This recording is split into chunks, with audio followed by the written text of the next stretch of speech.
সূর্যের আলো হাত দিয়ে বলো, রুধিতে পারে কি কেউ? এই জোয়ার থামানো যাবে না, এই যে গণ জোয়ারের ঢেউ। শোনেন আমার চাঁদপুরের কচুয়ার নেতা কর্মী জনগণ সবাই, এই মাটির কৃতি সন্তান মিলন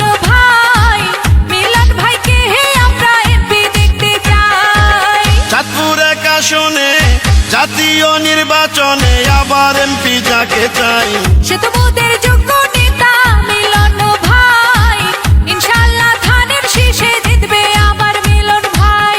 শোনেন আমার বিএনপির নেতা কর্মী জনগণ সবাইকে জানাই মোদের এই মাটির যোগ্য নেতা মিলন ভাই, চাঁদপুরের এক আসনে তাকে এমপি চাই। দেশ নেত্রী বেগম খালেদা জিয়া ও দেশ নায়ক তারেক রহমানের অতি আস্থাভাজন চাঁদপুর কচুয়ার কৃতি সন্তান, সাবেক সফল শিক্ষা প্রতিমন্ত্রী, জনদরদী জননেতা এহসানুল হক মিলন ভাইকে চাঁদপুর এক আসনের আবারও এমপি হিসাবে দেখতে চাই।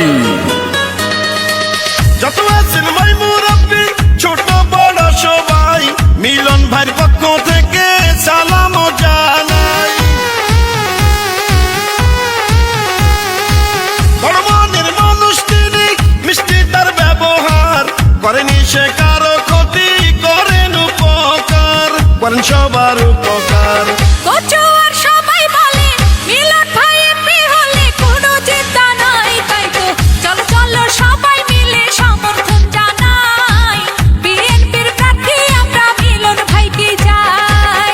শোনেন আমার চাঁদপুরের কচুয়ার নেতা কর্মী জনগণ সবাই, এই মাটির কৃতি সন্তান মিলন ভাই, মিলন ভাইয়ের ধানের শীষে ভোট দিবেন সবাই। রাজপথের সাহসিয়ার পরীক্ষিত নেতা যিনি, সে তো মোদের জনবান্ধবী মিলন ভাইয়া তিনি। দুর্নীতি সন্ত্রাস মুক্ত এলাকা গড়িতে জননেতা মিলন ভাইকে দরকার ওই সংসদে, চাঁদপুরের এক